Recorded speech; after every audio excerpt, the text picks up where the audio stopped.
And hello. Woo. The Superbike show here again on Motorsport Radio. Oh dear. It's been a wild ride trying to get the show on the road today after some shenanigans at the weekend, and talking about getting the show back on the road with some chaos. Silverstone BSB test, what's been going on there? We will talk about it here and tell you the very, very latest involving the BSB champion Taryn McKenzie, who tonight is lying in hospital having had an really strange crash. We'll hopefully bring you a version of that that was posted on the BSB social channels earlier. Also, later in the show, we will have the new Eurosport BSB commentator Steve Day live on the show here tonight. You can get your questions to him if you have any. What would you ask him? Like, where's Jack Bernicle? And why is he not here? I don't know, maybe not, but be nice to him. I'm sure he's a nice guy. And anyway, so we've got a lot to talk. Oh yeah, plus MotoGP, a lot to talk about. Plus World Superbikes as well. That's also a thing that's happening. We're going to talk a bit about that.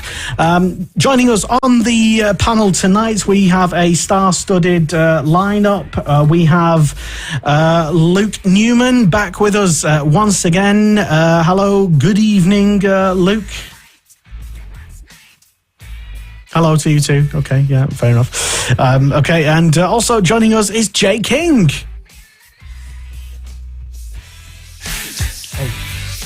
And Jay King here on the show all evening with his trophies in the background. Jack Hammersley joins us on the show.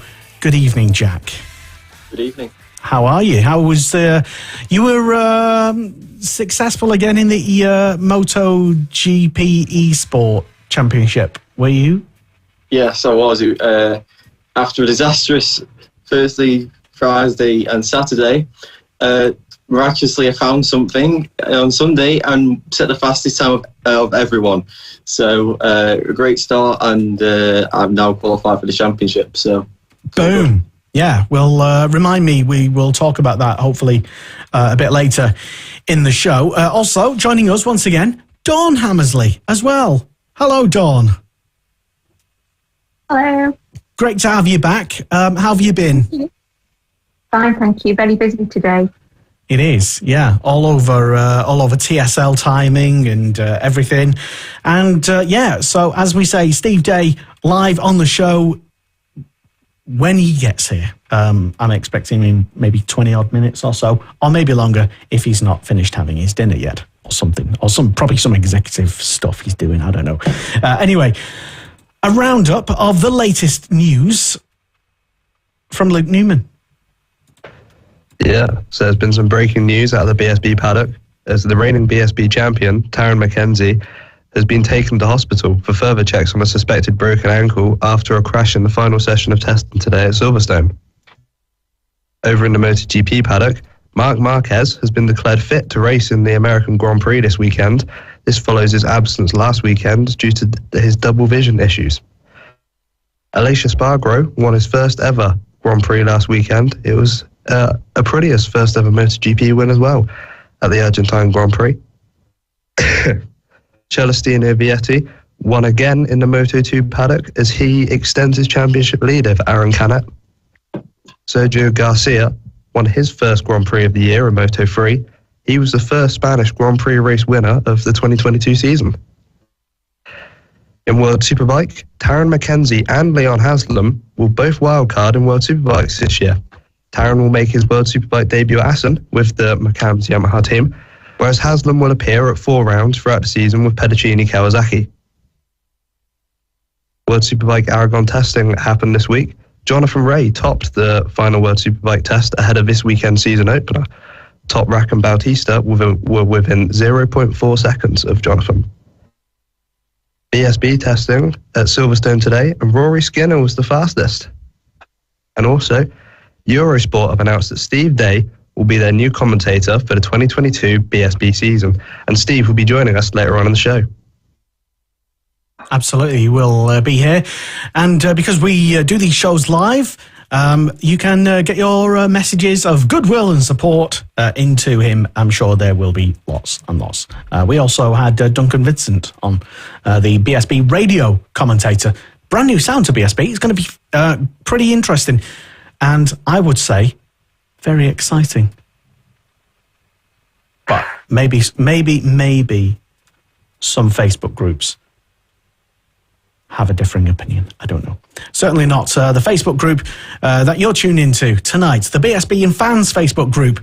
Yes, Don Hammersley, also a member of basically all the BSB Fans Facebook groups. You probably know her from posting about... You've been a little quiet, I think, this week a little bit, Dawn, or have I just been missing some of your posts? No. Okay.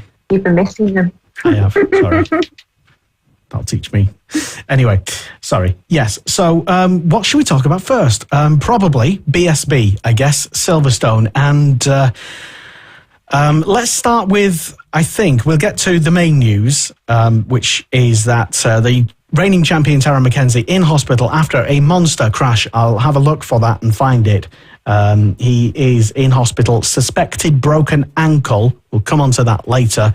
But, Jay, there's been quite a lot of new liveries in the past few days. And, just tell us about some of them and which is your favourite. So 3 have come out recently. We've had the Track Vision Kawasaki with Leon Haslam. That is probably my favourite out of the 3. We've also had the Rich Energy with Bradley Ray and Carl Ride, and we also had Paul Bird's Track Vision. Well, it's not Track Vision anymore. MCE Insurance, which a lot of people thought had gone out of business, and so did I personally. They've their new livery with Paul Bird's bike as well, which I didn't think was very inspiring, really. But definitely the Vision Track, the Hardy race team was probably the best one so far. Interesting. Okay, Luke. As is, I think we know what. Because he just told us, which is Jay's favourite. But for you, in terms of liveries in BSB, which is the favourite of the ones that have been announced most recently? Well, mine's got to be Paul Bird. It's completely different to Jay's, but I just think, I don't know, it's just simple and it just looks nice on the Ducati compared to something like Lee Hardy's, which I actually didn't like. I will say, though, that I think the Ducati is the best looking bike, so it's a bit of a muddle up, really. Okay. Dawn, your opinion on liveries in BSB this year, especially the newly announced ones? Yeah, I did quite like the OMG Racing Yamaha one. I quite like that, the blue. Yeah, it makes a contrast to the... they started out originally with the... the sort of pink and black, didn't they? A couple of years ago. With the Suzukis. And then the Rich Energy sort of... took over. Yeah. And now it's black, gold and blue. Okay, fair enough. But Jack, what do you think? Probably the Rich Energy OMG Yamaha, but possibly as well the Oxford Products Ducati for Tommy Bridewell. Oh, it's a bit similar, but it's a tiny bit different. But I like it. All right. No one else has said that so far. Interesting. Let us know. Have your say on the show, and tell us which is the best livery of the few that have been announced so far, or maybe has your favourite already been announced a long time ago. Who is it? What is it? The McCams one seems to be quite nice, but there again, the Rich Energy OMG one is also quite nice. I don't know. I don't know. I'm not choosing. I'm going to stay solid on that fence. Not because I don't want to upset anyone. It's just because there's just so many. I know which ones I don't like, but I'm not going to say. Until they're at the back of the grid. And then I'll be like, I knew they'd be at the back because they've got the worst livery. Anyway. So, right. So BSB liveries over and done with. Let us know. We'll be, tell us in the comments box. I'll be checking those on my phone and stuff and saying hello to various people and taking your questions for Steve Day, who is live on the show soon, I believe.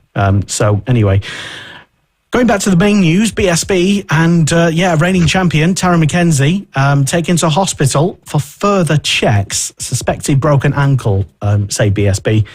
and the McCann's Yamaha team. It was the final session of testing today. BSB released their sort of grainy-looking CCTV camera shot. I'll try and find that for you, but yeah, quite worrying if it is a broken ankle, Luke. Considering the season starts next week, just days now. A little over a week, isn't it? And Taron always goes well around Silverstone as well, so he would be expecting... Well, he did do, yeah, he used to. Well, yeah, he would be expecting big points from Silverstone, so hopefully he'll be fit for the round, but who knows? We'll have to see. He wasn't in the best of conditions before the crash, was he? Because he had already come back from injury from his crash he had in winter, which we saw on Taylor's vlogs. Yeah. Interesting one. Jay, have you? I guess you've already seen it. I'm still looking for it here so I can show it to you.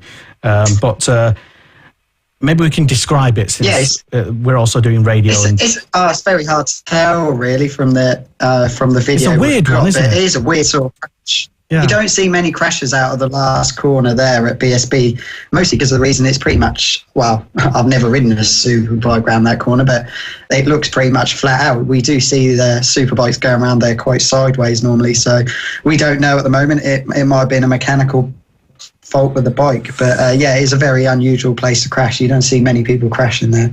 Yeah, Dawn, that was my initial assessment of it, because obviously Taz is super talented, as we all know. Yeah.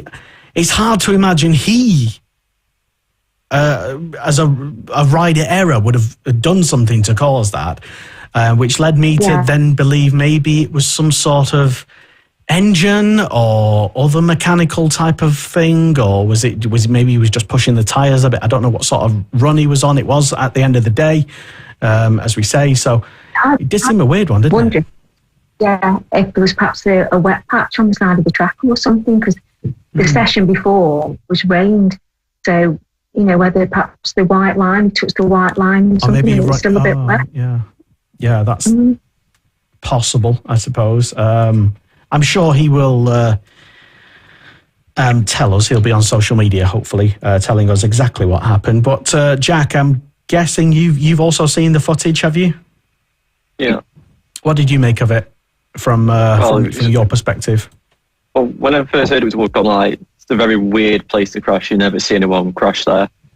So then what I can tell you, as soon as the bike straightened up, that's when he got flicked off. So either it's like a tyre malfunction or he's at the white line and fell off.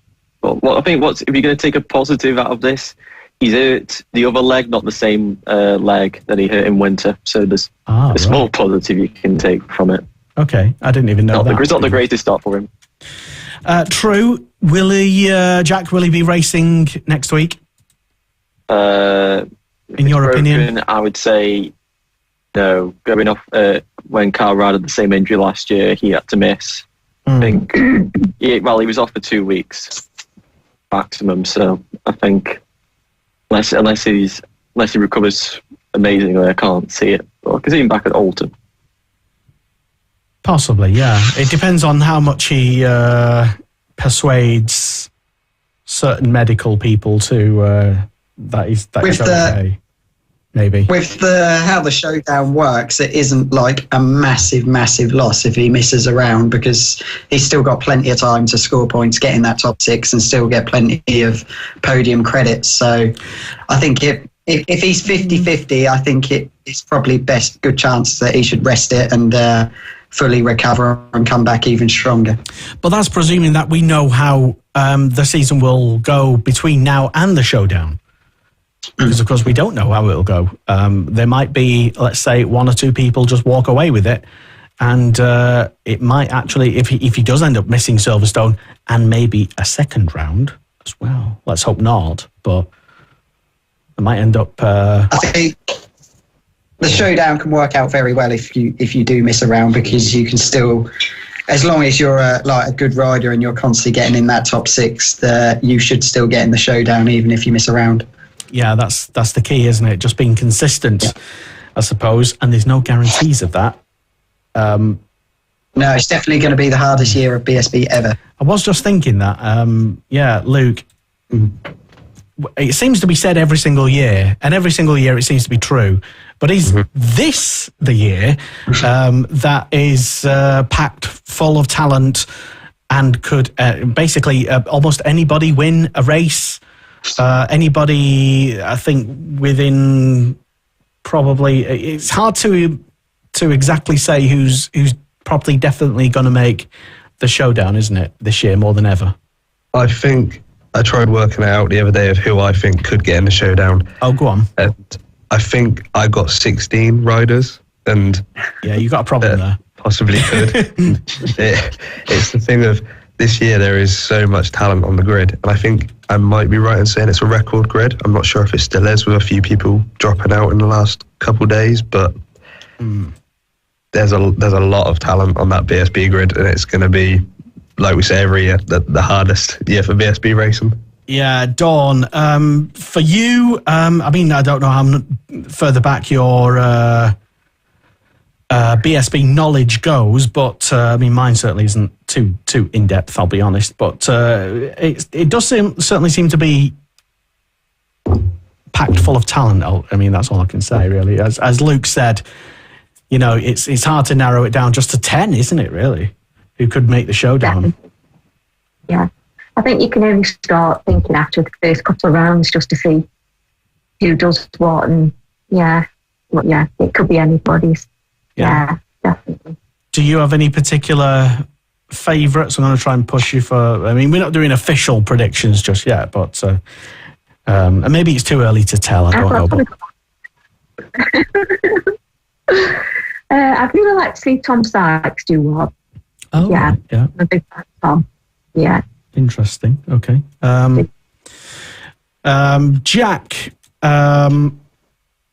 same sort of question for you as well, really. I mean, it seems like we're sort of just choosing predictions for BSB at the moment while we wait for Steve Day to get here, and he can actually tell us the actual who's actually going to do well this year. But yeah, I mean, it won't be that much, as Luke says, of a hindrance if Taron misses the first round. We're already presuming that he will. Let's hope he won't, but if he does, he could still get into that showdown, couldn't he? Yeah, I mean, he missed Cadwell last year and he won the championship, and Jay's won one of the races and took 2 seconds. So he can, and in 2019 he missed Brands and Thruxton, so he's done it before. So should he be returned to form quick enough, he should be able to get in the showdown. And Stuart Higgs said he hopes that they can get 10 or more winners this season, which is definitely capable. I think the record is I think it's 11 from 1998. So that's a bit of a difficult record to beat, but I think the talent can do that.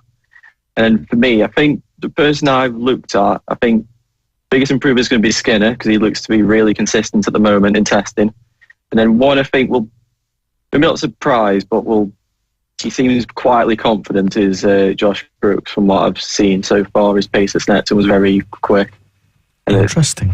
Silverstone you can't take much because the Ducati's not that good there, but I think he could be one to look out for. We'd say Brooks is a dark horse now, but after last year, he could be one to look out for. Well, I mean, Silverstone is, I mean, I don't know if you're writing it off a bit too much, Jack, but Silverstone is where they will be racing, of course, whereas in Snetterton, they're not racing for quite a while yet, Jay. Yeah.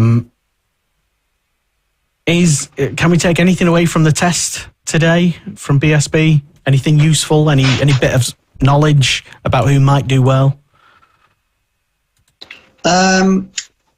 Well, I'll go back to my predictions. I think it's going to be, I've got a real good feeling for Brad this season. I think he's done really well in Snetterton. And he only did, for some reason, I don't know the reason why, if it was bike mechanicals or what, he only did the last session today at Silverstone and he was second straight away. So he seems to have really gelled really, really quickly with that Yamaha. So, yeah, I'm all for Brad. But yeah, like I said, it's so hard to choose, isn't it? It's like Rory, Brooks, Haslam, Sykes. There's going to be so many to choose from. But yeah, there's only testing at the moment until they line up on the grid for race one. It could all totally change. And we have no idea what the weather's going to be like.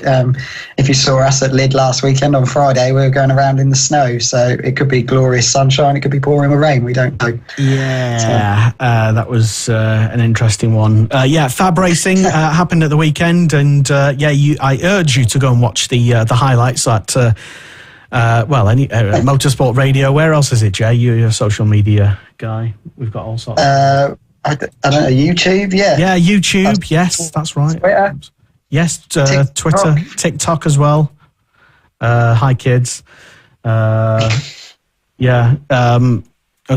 right, sorry, I do sound a little distracted. It's because I am. I've just found the clip of Tara McKenzie. Incidentally, Steve Day says he'll be here in just minutes once he's doing the internet stuff. Right, so if you haven't seen it, I'm going to try and describe it for you, what with some people listening with their ears only. This is the end of the lap on the old start-finish straight, on the traditional national start-finish, not the new building area, basically. And it's at the end of the corner, which is a really weird one. But I'll play it for you. This is what BSB posted themselves earlier today, and the bike pretty much goes over the barrier and it keeps on going. It's such a weird incident. This is what looks like phone coverage from the CCTV track. It looks like a cartoon. Like you expect the bike to stop, but it just seems to keep going. Yeah, that's what made me think originally that it was maybe some sort of mechanic. It just keeps going, doesn't Jesus? Yeah. It was some sort of mechanical, almost as if like, not that I'm mechanical in any way and know what I'm talking about, because I don't. But I mean, if someone was to say like an engine seized, or I don't know, or something that, you know, I'd probably, oh, okay, right, yeah, adds up-ish. But also, was it you as well, Dawn, said maybe you just ran a bit wide, it was a bit wet, and then boop, down you go. And with it being wet, because I didn't take that into consideration, probably explains why the bike just kept going on and on and on and on over that grass. So, anyway, right. So we will get away from that negative stuff of the Tara McKenzie crash, because we hope he is going to be racing at Silverstone, and we hope he's going to be back challenging for the championship, and and certainly doing us proud in World Superbikes as well, in that wild card, which we may get to talk about later. Bit of a surprise for Leon Haslam. Don't think anyone saw that coming. I think a lot of people thought it was maybe either or. He sort of walked away from World Superbikes. I don't know. But an interesting person to ask about all of that is the newly announced this week, brand newly announced BSB commentator. It is Steve Day. Hello, Steve. Hey, guys. How are you? Can you hear me okay? We can hear you, yes. You're coming through loud and clear. Steve, I think this is like your fifth time on the Superbike show, I think. I think you've been on every single year, so you've been on with every single presenter that we've had. So thank you for coming back at least. And now you're coming back as the official lead commentator at Eurosport of BSB. How do you feel? Yeah, I'm really excited. Thanks for having me back. It's good to see everyone. And yeah, I'm really excited to get going. I mean, the news has finally been announced. I've been sitting on it for a few weeks and months, but can't wait. I just heard the start of your show, and I think everybody agrees that it's one of the strongest seasons ahead for BSB as well, which makes it extra special for me. And I'm really looking forward to being able to catch up with a lot of familiar faces in the paddock that I've known for quite a few years. Obviously, having spent a few times out of the UK, it was really nice. I went to the Snetterton test a couple of weeks ago, and it was really good to catch up with some faces and really got the juices flowing for the season. So yeah, I can't wait to get going. Yeah, well, I suppose an obvious question to ask, really, Steve, would be, because you obviously you did MotoGP for so many years, at the top of the industry, basically, working there. And it seemed at the time that you just sort of walked away from it all. Is that right? Yeah. It was a bit of an odd one, I suppose. nobody at Dorna really saw it coming, and it was a decision that kind of came out of the blue just from me, myself, to be honest. Having been with Dorna for 7 years, I've had an absolute blast. And I mean, I can imagine there'd be a lot of people that would think, why on earth would you leave a job like that? Because it has been so much fun. But when you've got a toddler at home and you're spending a lot of time watching your son grow on FaceTime and things like that, and you're constantly missing things. The calendar of MotoGP was getting bigger as well. I just felt like I needed a little bit of more time at home. I wanted to challenge myself. I got a couple of other projects going on at home as well. It was a big decision. I mean, I'll be honest, Lester, it wasn't something that just happened overnight. It wasn't something I just decided on and thought, yeah, okay, let's walk away, because it takes quite a lot of thought to get through. And I spoke to my wife and I thought about my family and my friends. And yeah, in the end, I just decided, you know what, with a bit of luck, maybe in the future, because I certainly haven't walked away because of a feud or because I don't like MotoGP, obviously. I just thought I can maybe, hopefully one day, maybe go back if I want to, but I cannot get this time back with my son while he's growing up. And so I thought, do you know what, I'm going to take this plunge. There's a lot of people in the paddock I speak to who were saying that they've basically, in a blink of an eye, their kids have become teenagers and 20-year-olds, and so I thought, I don't know if I want that to happen. So that's the main reason for me moving away from MotoGP. But I do hope that one day in the future, maybe I can return. But for now, I'm just really focused on being at home and obviously looking forward to the season ahead. Yeah, well, that's a nice explanation, and yeah, the way that you say it, it sort of makes sense. You know, obviously, it's a lifestyle choice, and nobody can really criticise you for that. Oh, nobody should do anyway. But sure. I'm sure you've read comments, but ignore them. I think that, to be honest, if you've not got massive commitments at home, it's arguably one of the best jobs in the world. There's no doubt about it, and I've had so much fun travelling the world with some great people, learning a lot along the way. But I just thought now is the time just to step away. So yeah, we'll see in a few years whether that was a good decision or not. Well, I'm going to wish you all the very best in your new job, and also doing a bit of TT coverage as well. So that should be good for you. Right, so we do have quite a lot of people who want to ask you questions. I hope I've not just stolen all their questions. Let's start with another Superbike show presenter, Luke Newman, this year. Luke, what have you got for Steve? Hello, Steve. First of all, thanks for coming on. Which track are you most looking forward to be commentating on BSB at this year? Right, well, I think for me, one of my favourite circuits growing up was always Brands Hatch, the GP circuit. Especially given that as a kid, I used to go on the back of my dad's bike and those amazing World Superbike rounds in the 90s where the place was packed, and there's just something about it. Is a great atmosphere there. So I'm looking forward to Snetterton purely because it feels like home to me. So I'm looking forward to that, but that's just purely selfish.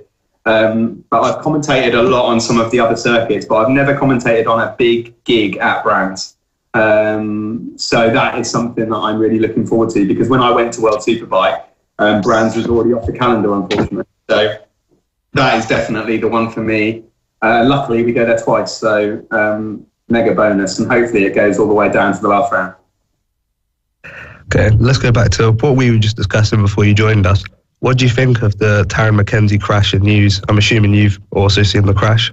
Yeah, I have. I mean, I've had a bit of a busy day because I've been looking after my toddler with my wife today and been cooking dinner and stuff. I've been keeping an eye on things. I'm really gutted. I mean, I think in any sport, when you see somebody getting injured before the start of the season, it's horrible to see, and particularly the champion, the defending champion. I saw Taryn at Snetterton and I had a chat with him, and you know, he just got over this other broken leg and the injury, and I'm gutted. I mean, I don't know the full extent of the injury yet, but it's not looking great for him for round one. But I'm heading over to Silverstone tomorrow, so I'm hoping that I'll be able to find out a little bit more information. But yeah, speedy recovery to Taz. It's such a shame, and I hope that it's not as bad as it sounds, so that we can see the number 1 plate on the grid at the start of the season. But yeah, it's gutting news for everyone. Let's go with a big question now. Who do you think will be champion at the end of the year from what you've seen so far? Let's get the question out of the way. Yeah, well, I had a feeling this might come up. This is difficult. I think it's impossible. It really is. I've looked through the list, and I think when I went to Snetterton, I was walking past the garages, and I looked in every garage, and I thought, I cannot believe the depth of talent in this championship. It is impossible to call. Do you know what? I don't know. Go on, give us a couple names. I can't believe this. I've literally been in the job for a couple of minutes, and I'm being asked to pick a champion. Do you know what? I'm going to go for one of the Aussies. I think Jason O'Halloran can kind of learn from what happened at the end of last year. His form was so good throughout the season. And I think he must be so hungry to come back and do it again. And so I think that right now, back against the wall, I'd maybe go for someone like Jason O'Halloran, but I wouldn't want anyone to discount Josh Brooks. He looked really good at Snetterton. He looked really confident in himself, looked like he had that swagger back. And of course, he's a double British Superbike champion. So, he knows how to do it. He's got a very competitive new teammate, which I'm fascinated to see how that all gets on. So, yeah, for now, I'm going to go for Jason O'Halloran, Luke. But, I mean, that could change pretty quickly. Well, yeah, fair enough. What do you think of people like Haslam and Sykes returning to Britain? How do you think they'll get on the season? Well, Haslam obviously is a former champion. I think he's going to go well. Obviously, the talent, I think, is upped since he last came. I think it's going to be a bit more of a challenge. He's obviously got a busy season ahead now. He's announced as the World Superbikes wildcards, but he'll be there. I mean, there's no doubt about it. He'll definitely be there. As for Sykesy, I'm really, really happy to see that Tom hasn't retired. I think a lot of people were worried that he might after that big crash at the end of last year. And like Josh Brooks, when I went to the Paul Bird garage, he seemed to have his swagger back as well. And he had a smile on his face, more importantly. And Tom is, he's a World Superbike champion. And I was really impressed to see how well he went at Snetterton as well, because he'd never seen that circuit layout.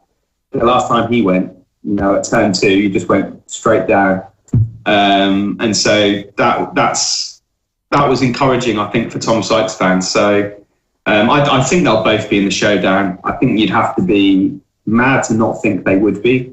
But you never know. As much as I think they will be, given the strength of the field, I wouldn't be, jaw on the floor dropped if they weren't. So I think that's the good thing about the championship in general. But they're both great. And I think I've seen a lot of comments from a lot of people saying, they may be taking up seats for younger riders, but the field's packed full of riders, young and old. And I think you need that bit of experience there. I just think it makes for a great championship. And so good luck to them both. Have you got one final question, Luke? We've got a couple of different people wanting to chomping at the bit to... Yeah, that's all I've got. Oh, okay, fair enough. There you go then. Jay, Dawn, do you have any burning questions for Steve? Yeah, which has been the best ever MotoGP press conference that you've done that sticks in your mind?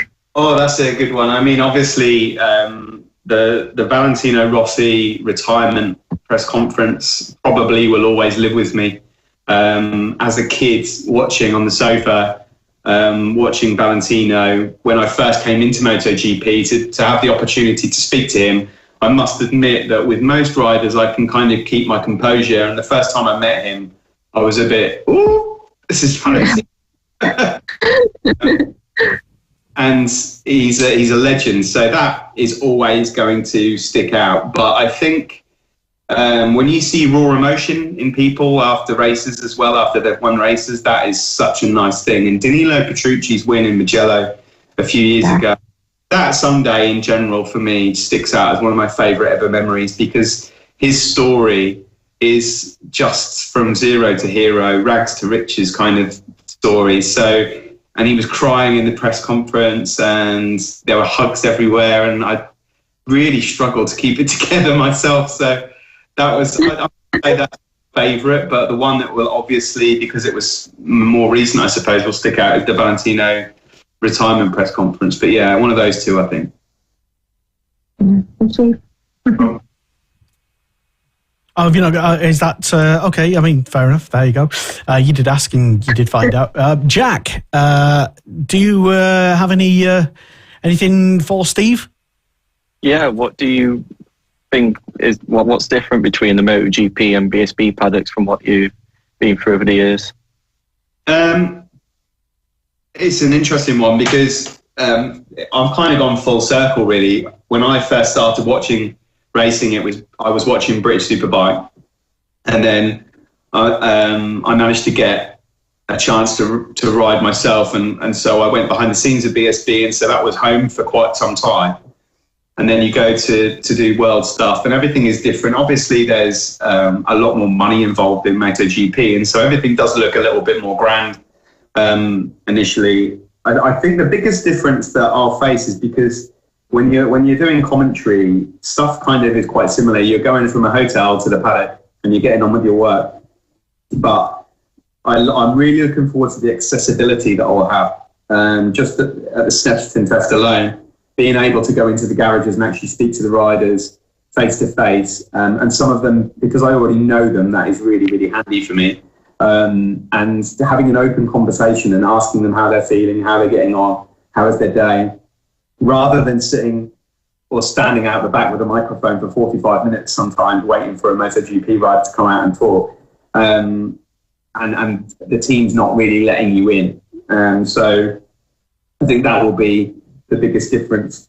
From my perspective, in terms of the racing, I don't really pay too much attention to that because I think good racing is good racing. It doesn't matter what level it is. If it's good racing, I love it. So, of course, MotoGP is the pinnacle of the sport.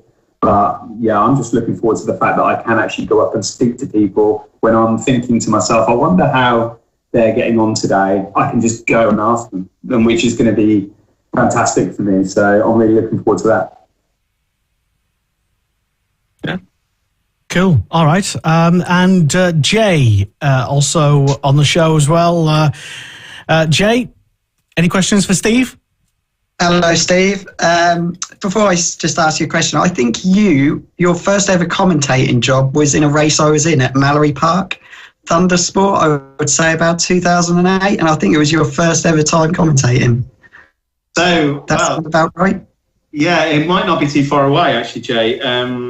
You must be from my neck of the woods as well with that accent. I am. I'm from Belton. You would have commentated on my brother a lot. Wow, okay. Who's your brother? Charlie King. He now works for Alpine Star with MotoGP. Because you were brothers. There you go. Yeah. New for me. Yeah, I speak to Charlie regularly, so that's cool. Yeah, well, I'm from Lowestoft, so we're not far away at all. No, not far away. We've actually done this together. So yeah, my first ever commentary was actually at Snetterton because in 2008, earlier in the year, because you probably remember a commentator called Robin Murphy. He was ill at the time, and so I stepped in on the day to do that. But yeah, that first year I did TV presenting with Jenny Gow, and so we were on the grid doing stuff like that. And Mallory Park was the very first round, and so. Yeah, that was my first ever experience doing the TV side of racing. And it's a strange world because I found out a couple of days ago when I go to the TT, the hotel I'm staying at, I think I'm going to be travelling with Jenny. So again, it's gone kind of full circle. So yeah, blast from the past, 2008. I mean, for me, it seems like yesterday still. And yet, wow, what are we, 14 years ago? God, yeah. a long time ago. But okay, that's cool. That's cool. Yeah. So when you said you were calling it a day with MotoGP, did you know that this BSB job was coming up, or were you just finishing and just hoping that something would come up? From my perspective, I had for some time deliberated over leaving MotoGP anyway. It's always very difficult to walk out of a job without having anything in place. Is always really, really difficult. But because I've been doing some other bits and bobs, I felt like, I don't want to sound cocky, but I felt confident I would find something else to be able to carry on with. I've got some children's book stuff going on, and I felt like I could maybe go and, worst case scenario, there are a few other things I could go and do, and I could go and go back to grassroots racing or anything like that. So I kind of already made the decision that I was going to walk away before this came up. So in terms of the BSB job, nothing was really secure or set in stone with that until earlier this year. And so, yeah, the decision to leave was already kind of in my mind. I'm going to walk away before I got any kind of word from Eurosport or BSB, for sure. You told us all about the glamorous stuff about going on the circus with MotoGP, but there must be bits that you're just glad to get away with, like the constant waiting in airports and things like that. Is there other things that you're happy to see the back of? There is, to be honest. Obviously, I can't honestly sit here and say to you that there was any sort of job was bad, because I'd be lying. I mean, everyone can see what it is. You're commentating on MotoGP and you get paid to talk about MotoGP, so that cannot be bad. But yeah, there are bad bits. I hate airports. Believe it or not, when I first started MotoGP, I actually had a fear of flying, which is crazy. And it took me ages to get over that. And even now, I still have to have certain things and certain podcasts downloaded in order to just take my mind off flying. Also, just I really found it. I struggled with insomnia in hotel rooms, different locations, and there would just be some days where logistically it would all go wrong. The last couple of years with COVID, must have been tough. An absolute disaster. I have to admit, I'm not entirely sure whether or not I would have felt the same as I do now pre-COVID. I mean, things were starting to ease up quite a bit when I made my decision anyway, but it was a horrible couple of years for that. You'd go away from home, I'd say goodbye to my wife, say goodbye to my little boy, and not really know if I'm going to be back in the next 5 or 6 weeks because of restrictions and tests and stuff. And so I certainly won't miss that. But there is an awful lot I will miss, obviously. I miss a lot of people. I won't miss early starts in the morning, the really early starts, especially when some circuits were absolutely packed full. That was about the only bonus of COVID, was that the circuits obviously didn't have any fans, so you could get a lay-in. So yeah, I think every job has its pros and cons. But for me, for sure, travelling was the worst. I'm not a great traveller, and I'm not missing that much at the moment. Cheers, Steve. We'll have to meet up at some point, since now we know we're local. Well, I was thinking, and you did mention, Steve, that you maybe had a thought to do some more grassroots racing, perhaps, or maybe even I don't know. You'd be always welcome in the Fab Racing commentary box, if albeit for a race. I don't think we could afford any more than that, to be honest. But yeah, since we live streamed the Fab Racing Championship, and Jay is also a pit bike champion, and previous stuff with your own racing, you'd be more than welcome. And we do go to Ella Park later in the season at the kart track. So. Send me the day, and I might pop along, provided the weather's all right. I'm a fair weather man, I'll be honest. I mean, I have to see what the weather's like. No, that sounds good. Good. And also you could probably chalk it up as research, because a lot of the graduates from Fab Racing end up in the British Talent Cup and in Moto 3 now as well. So there you go. A good way to keep an eye on people. But since I can't believe nobody's actually asked this yet, so I'm going to. MotoGP, Marc Marquez. Your thoughts? Yeah. Yeah, I mean, I'm pleased to see that he's racing again in Austin. I do think that he's box office entertainment. He's, one of the best riders, and many people will argue probably the best, but that depends on who you like and generation. So to have him racing, I think, is a major benefit. But I have to say, personally speaking, I do worry. He's won 8 championships, and I worry about his physical and side of things in terms of the double vision. I worry that what happens if another crash happens and it's double vision again, and what happens if ultimately, I don't know, not a doctor, but what happens if one day somebody says, okay, double vision's never going to go? And I think you have to sometimes at some point stop and say, okay, the risks are kind of overtaking the rewards here. But it is Marc Marquez, I do understand that. He does things his own way, and he's won 8 world championships doing things his way. So who am I to sit here and say that? But I just worry in general. I mean, I don't think anyone wants to see him having to retire because of injury or because of this. I'd like to think that at some point he'd be able to walk away himself without being forced to. There's no doubt that he's got the capabilities of winning. I mean, goodness me, he'll probably go to Austin this weekend and win. It wouldn't surprise anyone, would it? No. So I do think he's fantastic entertainment. I love watching him race. So I'm delighted he is. But at the same time, deep down inside, every single time he crashes at the moment, I'm wincing, worrying that something big is going to happen. And the thing is with MotoGP, as we're all seeing, the level of competition has gone up. Strength and depth has gone up, and it's going to be harder for him to win as the years go on, because unfortunately, as you know, we can all probably argue in this chat room at the moment, age catches up on you, and he's not a whippersnapper anymore. So yeah, I don't know, I hope that he doesn't have to walk away because of injury. I do worry that he can't, that there's nobody there that can just say, Mark, come on, it's round 2. You didn't need to go out that much. But there'll be an awful lot of people that would argue that. I mean, he's sort of done it before, though. He's I don't want to say too much. I don't want to jinx him, basically.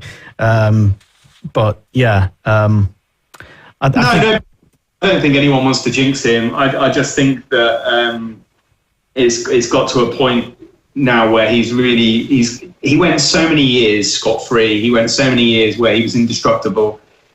This almost like a Terminator on circuit. I mean, even a crash he managed to save every single time.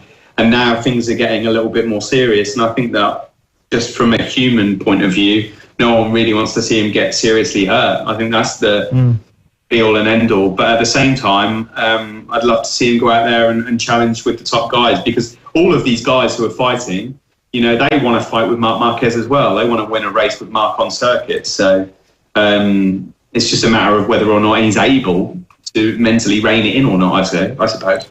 So from what you've seen so far, from as much as what you've seen with all your, I guess you're paying most attention to the family now, but from what you've seen in MotoGP, everything considered, if you had to put, let's say, 20 quid on a champion this year? Goodness me, you like it. Oh, good. I don't know, Lester. I really don't know. Such a tough one to call, because now you're out of the paddock. No one's going to pull you up and be like, "You what, mate? What you don't think I can win?" Have you seen the social media over the last couple of days? People are definitely putting up. Listen, I think that 3 races, 3 different winners, 9 different riders on the podium tells you that it's impossible to call. And I heard a podcast recently with Simon Crafar, and he mentioned that until we get to Europe, we might not see this name appearing. And I do think that that's true. I'm really surprised, I have to admit, at what's happened to the factory Ducatis, because Pecco Bagnaia for me at the start of the year would have probably been my standout. I would have picked him at the start of the year. Yeah. If I was going to have £20, I'd have picked Pecco. Yeah, a lot of people fell for that one. But he could still win it. You know, the championship, because of the way the first 3 rounds have gone, the points have been spread out quite nicely. You know, if Mark wins in Austin, is someone going to rule him out? You just wouldn't. So, I don't know. It's such a tough one to call. Who would I go for?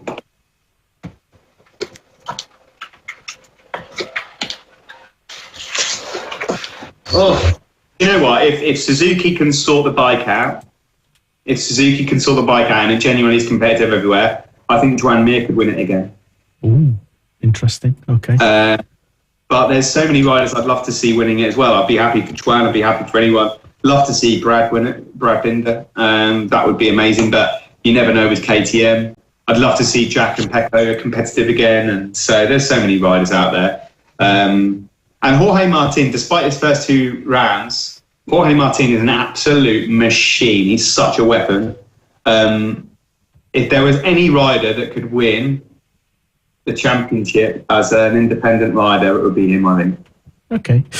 All right. So there we go. Interrogation over. You can breathe a sigh. You did well. Sorry to put you on the spot, but so many times. But Steve, thank you for coming on the Superbike show again in 2022. And I guess we'll try and keep in touch. And I guess BSB will be a different animal for you. You get to, as you say, there's a totally different maybe vibe to GP, and the crowds will be something that you're used to, of course. But there'll be people from down the road now instead of Malaysia and stuff. So there you go. Just quickly, since you did mention, and I wanted to mention it and not forget, because I am sometimes guilty of forgetting stuff, your book that you wrote and published as well. Tell us quickly about that and what it's about and who it's for and how people can enjoy it. Yeah, that was a bit of a curveball, that one. I didn't want to forget, sorry. No, you're fine. No, the book basically came about. It's something that when I really enjoyed doing.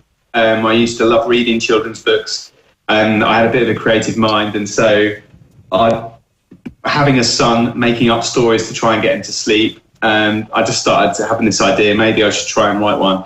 And so I wrote down some ideas, and then lockdown came along in March 2020, and it was the perfect time. Everything had come to a halt. There was no racing, so I thought I'll really, really go hard on this and try and get something together. And it was very, very difficult. Loads of publishers and agents said no, and eventually somebody took it on, and it was good fun. It's a really fun process. Completely different world to what I'm used to. But the book is called That Leopard Is So Rude. It's for children, for reading children, I would say from sort of 3 to 6, but to be honest, it will expand if parents read it 2 to 7, I'd say. You could probably go that far. And it's a rhyming picture book. That Leopard Is So Rude, and it's available on, I suppose the easiest way for anyone in the UK to buy it would be on Amazon. So you just go onto Amazon and just type in That Leopard Is So Rude, and it, with a bit of luck, should appear. So, is there an audiobook version for people? A few people have said about that. Have you thought about doing an audiobook yourself? And I'd love to, but it's actually more difficult than you think to try and get that sorted out. All right. I've had a right drama trying to get that done, so I don't know. Well, I'll maybe just have to do one on Facebook or something and just post it. I don't know. We'll work something out. But yeah, thank you for that. And yeah, I've got another one written as well, and hopefully that'll come out at some point soon. Everyone keeps on asking me to do one about bike racing, but it's a bit niche, isn't it? So we'll see. But yeah, thanks. And yeah, it's been good fun. So that's where people can get it. Yeah. No. Well, once again, thank you for coming on the show again. I think you are actually the guest with the most appearances on this show, because you've been on with Tom Brooks and Liam and Kiko and I can't remember if you were on with Tristan or not, and who are all coincidentally at one time now or previously worked at Dorna. So yeah, I don't know. There you go. Hey ho. So anyway, enjoy BSB. If we don't speak again, I'm sure we will. There you go. And keep on doing stuff, and we might even try and drag you into a fab paddock, either talking about or on an actual bike of some description. That'd be good, Jay, wouldn't it? Anyway, thank you, Steve. We're getting on the pit bike. Yeah, exactly. We get Tristan back as well, and Liam and stuff. Anyway, right, so we'll let you go. Enjoy your evening, Steve. Thank you very much. Super to have you on the show. And thank you. And good night, Steve. Good night, guys. Cheers. Thanks. This is Motorsport Radio. Join the conversation. Contact the show on Twitter, on Facebook, and on our website, Motorsport Radio. Well, yeah, fantastic to have Steve Day, brand new Eurosport BSB commentator for 2022 here on Motorsport Radio. And it was a nice little chat there, wasn't it, Luke? Yeah, it was great to have Steve on. What did we learn? What were the takeaways? Well, what were the headlines? I guess really that he thinks Haslam and Sykes will do well after returning. Overall, just seems like he's excited about his time coming up in BSB. Yeah, and I'm going to say unusual, Dawn, for someone to, as I said, I said to Steve, he's at the very top of the industry. I think he's only my age, so he's super young. And to get to where he was, in MotoGP, at the very top of the industry, and then basically just think, well, that's good, but looking after my family and making sure my kids grow up and have a proper father figure, that's probably what I want to do, and that's unusual, I would suggest. Yeah, and it was very brave of him to do that. But like I say, his family at the end of the day means more to him. But things happen for a reason. I'm a big believer in fate, and he's landed this job now at Eurosport, and I think he'll do well. I really do. He will do well, and it's. I've only read nothing but positive comments, but maybe I don't read all the comments, but there you go. So yeah, Steve Day, and also to Duncan Vincent as well. Literally, we said it the other week on the show, a brand new sound to BSB. I think he'll be a refreshing voice. Not that it needed refreshing. Jack Bernicle is and remains a legend. But Steve Day, to have him on the team, it'll, I guess, just continue that world-class feel that BSB has got, won't it, Don? It will. It won't take long for people to get used to him as well. Yeah, well, that's just it. I'm sure a lot of people are already used to him. Or maybe not. If you've only watched BT Sport, I don't know. Maybe you haven't heard Steve Day too many times. But one thing, if we could have maybe just kept him on for another 15 minutes, I probably would have asked him, would he be doing anything in Thundersport as well, where Jay sort of found him. Maybe I don't know, because he used to do that TV program, didn't he? Thundersport GB, just before he went off to Dorna. Yeah. Yeah, I remember he used to do a lot of commentary at like other club race meetings, actually at the race meetings in the commentary box. So he did a lot of work before MotoGP and World Superbikes and that. So yeah, he's been around. So he will know most of all the BSB tracks already. So he'll be familiar with everywhere he goes. Yeah. Okay. Well, let us know what you thought, and I'm glad. I can't believe none of you asked him about MotoGP. Anyway, maybe it was the awkward question that I just had to ask, because I'm not afraid to ask awkward questions. It was like, who do you think saw? I didn't quite ask him though, did I? Should Marc Marquez retire? He probably would have said no, of course, but. Anyway, shall we move on? Talk about MotoGP, for example, because biggest headlines, Luke. What have we got coming up? Suppose the biggest one is sort of what you've just mentioned in a way of Marc Marquez is back, pretty much. he's been given the all clear to take part in the American Grand Prix. We'll have to see how it goes throughout the weekend, because I can't help but think that another big crash might offset him, like Steve said. Obviously, we wouldn't want that. He's such a talented rider. Are we all just sort of waiting for it to happen? I get this feeling that we're all being a bit too doom and gloom. Yeah, I mean... He's just extremely fragile now, isn't he? So, yeah, I mean, obviously nobody wants him to crash and injure himself, but I get the feeling that we're all thinking, yeah, it's going to happen, but when? He avoided it for so long as well, up till 2020. Like, I think statistically, he was doing the best for not getting a big injury throughout his career with the amount of crashes he was having when he first joined MotoGP. And it all just seems to have caught up with him at once, which obviously isn't what he would want and what the fans don't want. Interesting one. Guys, what do you think? Let's start with, Jay. So, like, we know how well he's always gone at Texas in America. So, like Steve kind of said, it wouldn't surprise if he stays out the gravel chaps. None of us would be surprised if he went and won this weekend, because I don't think he's actually... Obviously, an eyesight is a massive problem, but I think physically he actually came out from the crash all right. So it'd be interesting to see. But that Texas track is an extremely physical track. The amount of times you have to go left, right, left, right, left, right, it's going to be really hard. So if he has got any physical injuries, this is definitely going to be the track that you find out with.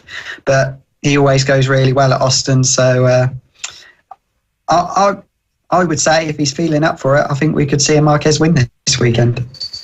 Interesting. Is that an official prediction there? I mean, I'm not even sure, considering what Luke's been doing. I don't even know who should be doing official predictions. He's jinxed everybody. I'm not predicting anymore. I've so far done Marquez and Bagnaia in, so we'll see. Okay. But we're going to get a different winner, aren't we? Because at the moment, we get a different winner every weekend. We get a different podium every weekend at the moment. So you just can't predict it at all at the moment.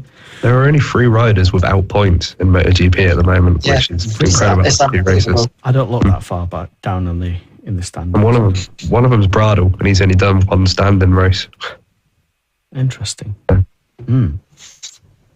Interesting. No, I had a thought that maybe if he ends up doing, let's say, more standing races, because we're all expecting him to, maybe. Get point. Could he be in contention for the championship? I don't know. Jack, are we just being silly? No, because I think one of the reasons he's back so early, one is Texas, he's always good there, but I think because of the inconsistencies of everyone, to only get, for Lace to get 45 points in 3 races and everyone else to only get just about getting the 30s, I think he smells blood in terms of inconsistency, because I think if he can figure out the Honda, he can be consistent. So, but that's one thing that's in my mind. He's got to ride a Honda he's not used to yet, but he could just make the difference at being at Texas. But it's just it's just going to be just see how it goes. Plus, it's been resurfaced, so we don't know how much that's going to make a difference. Has it? Okay, interesting. Yeah, it's been resurfaced from turn 2 to 11 or 12. Right, that's a detail that passed me by,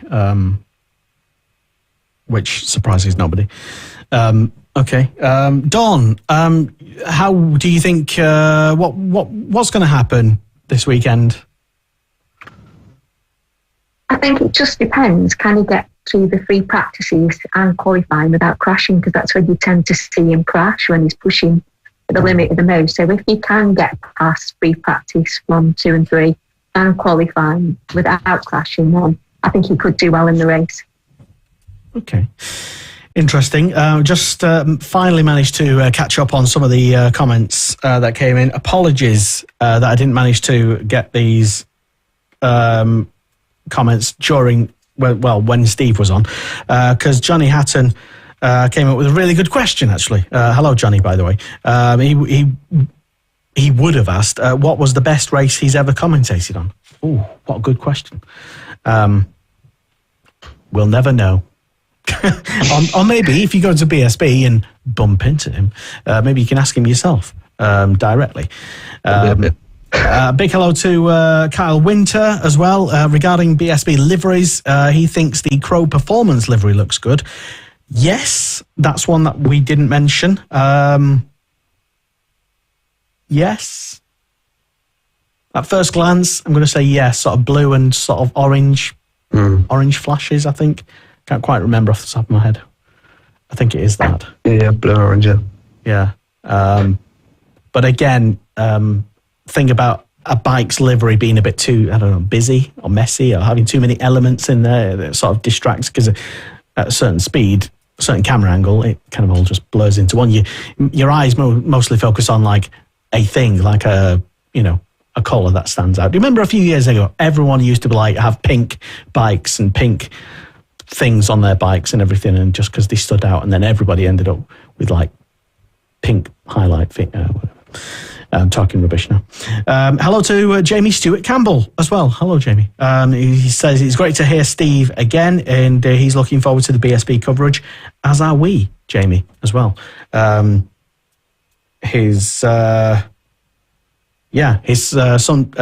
Bailey Stewart Campbell, racing in the Honda British Talent Cup this year. So that'll be interesting. What else have we got to talk about, Luke? What's next? The Argentine Grand Prix from last weekend, which Aprilia won their first ever MotoGP race, and so did Aleix. He won his first ever Grand Prix, which was just incredible to see. They were on fire all weekend, took pole position. Even Maverick Vinales was up there with them, which was their biggest achievement, probably getting him somewhere in a race. But no, the whole team did really well, and they deserve it after many years of struggling towards the back. Yeah, fantastic story for motorsport, for GP as well. Something that we've, I don't think we didn't do a show last week, so we didn't actually talk about it. But Dawn, what was your opinion on what happened at the last race? Yeah, I really enjoyed it, and I did have a feeling that Espargaro, Aleix was going to do it. Strong all weekend and straight from the off. It was a real pleasurable race to watch, and there was quite a battle mid-pack going on as well. So every angle at the race, it was just really enjoyable. Yeah, absolutely. Jack? Yeah, you just sense that like it was Aleix's to lose, and the only person who could beat Aleix was himself. But then it was dead surprising how, well, it wasn't surprising, but it was surprising at the same time how Martin just took the lead and controlled the race, and then held off Aleix for that long, but then Aleix finally got through after 3 attempts at turn 5, and we're all just holding on breath. BT Sport, I definitely know we're praying to God he would make it to the end, and he did. Then you got Paco, who did a great comeback through the field. So did Bezzecchi, who was last out of the first corner and finished 9th, and is now top rookie in the standings. So yeah, it was a very action-packed race, and yeah, I think it's just one of the best stories in quite some time. Yeah, definitely. MotoGP on a still riding the feel-good wave from what happened in round 1, Jay, and with the second round as well. Everyone's just enjoying MotoGP at the moment. All right. Yeah, it is. I think the unpredictability of it all is, well, it's just unbelievable. Like, to have three different races and no one's been on the podium twice yet. So it was really good to see the Aprilia win, and Espargaro, or how you pronounce his name, get his first win. You could tell it's a bit like the Petrucci win a couple of years ago, like kind of been trying so hard for so long and worked really hard to get to that point, and you could see it was a massive relief off his shoulders to do it. I think he must have the record of the longest person to be in the MotoGP class without a win. I don't want to sound bad, but most people would have got the stat, but if it took him that long to win a race. But fair play, he stuck with it, and he's finally got there. So he seems like a top guy. I've been watching the documentary, and I've turned into a bit of fan of him after watching the documentary. Dubbed or undubbed? I've been having to read it, so Okay. Yeah, subtitles. Fair enough. I still prefer the... But to be fair, I don't know how to turn on the English talking thing, so that's the only reason I've been reading it. Okay, well, that's a controversy that we won't get into. We've talked about everything else. But, yeah, the internet's just about died down. Don't poke the internet with this thing. I think it's been very good, though. I think the documentary's been really good. I think I've watched about 4 episodes so far. Yeah. I'm not going to say any comments. I did already, and everyone got angry at me. I mean, it's not my fault. I mean, you know. But anyway, shut up, Lester. Don't anger the internet. Sorry, what was we talking about? Oh yes, MotoGP. The Aprilia winning. Yes, finally. that. I wanted to talk about the Brits as well. How they got on last time out, Luke. Jake Dixon didn't crash. Yay, for once. Sorry. And got his best ever Moto2 result. So that's good to see Jake finally do well, and hopefully that build his confidence for this weekend. But I believe Sam always goes well at this track, so maybe we could see the results turn a bit. Okay. Luke, Moto3, Vision Track team. Give us an update. What's going on? What happened? Sadly, Scott Ogden did have to retire from the Argentine Grand Prix, but he was doing really well once again. He's really stood out this season, especially for me. I've been keeping a close eye on him. I think it was a technical issue this time rather than rider error, so it's a shame. But, sorry, I wasn't laughing at that. I was something else. It's a shame, but he keeps going. And Josh Watley as well. He was improving throughout the weekend. He was getting his times closer towards the front guys, but he still needs to still looking for that race results, is Josh. But it'll come to him. He's still very young, so he has a long time ahead of him. A lot of experience still to be had, definitely. A learning year. A learning year, and we all know what that means. Yeah, but a literal learning year, because he is brand new. Jack, you might like to know, on the question of what was Steve Day's best ever commentary. I know you didn't ask this, but it was asked. It's almost as if he was still watching the live show. Steve's messaged in. He says, best ever commentator, I've messed this up already, sorry. I don't want to put words in his mouth, but anyway, best race I ever commentated on was Assen 2018, as around a dozen riders could have genuinely won that one. I'll throw in last year's race in Austria, also when Binder won on slicks in the wets, to answer that question. So there you go. Your thoughts on that? Do you agree? Was it the best ever, Jack? So I think he commentated from I want to say MotoGP anyway, 2018 to 21, I think.